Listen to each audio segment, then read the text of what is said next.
Kita harus bangga berbahasa Indonesia. Gunakan itu dalam komunikasi keseharian, termasuk juga dalam bahasa pengantar pendidikan. Jangan biarkan bahasa asing menjadi raja di negeri ini hanya karena sekolah kita sudah bertaraf internasional.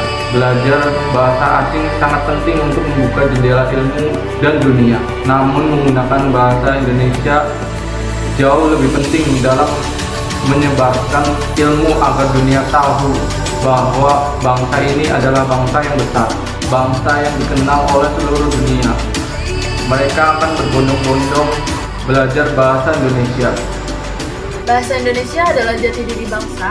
Menggunakan bahasa Indonesia berarti memiliki jiwa nasionalisme yang tinggi kepada NKRI melalui bahasa Indonesia.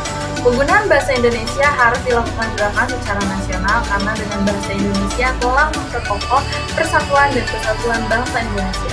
Hal ini selaras dengan salah satu butir isi Sumpah Pemuda 1928 yang berbunyi, "Kami putra dan putri Indonesia berbahasa satu, bahasa Indonesia." Bahasa Indonesia adalah bahasa persatuan. Kami putra dan putri Indonesia berbahasa satu, bahasa Indonesia. Dengan bahasa Indonesia, berbagai suku, ras, dan golongan menyatu dalam kebinekaan Tunggal Ika.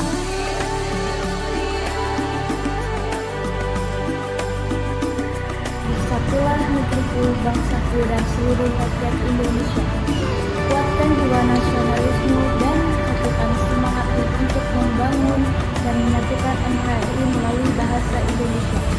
Cintai dan banggakan bahasa Indonesia dalam berbagai konteks kehidupan di negeri ini sebagai upaya untuk bekerja sama dan bergotong royong untuk mewujudkan kecerdasan dan kesejahteraan rakyat Indonesia. Salam satu bangsa Indonesia. Sebagai generasi penerus bangsa, mari kita bangga berbahasa Indonesia. Dengan menggunakan bahasa Indonesia, kita juga turut menjaga jati diri bangsa kita.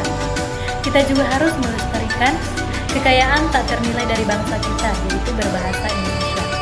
Menguasai bahasa asing bukanlah suatu kesalahan karena sering berkembangnya zaman, bahasa asing menjadi salah satu hal yang penting dalam kehidupan kita.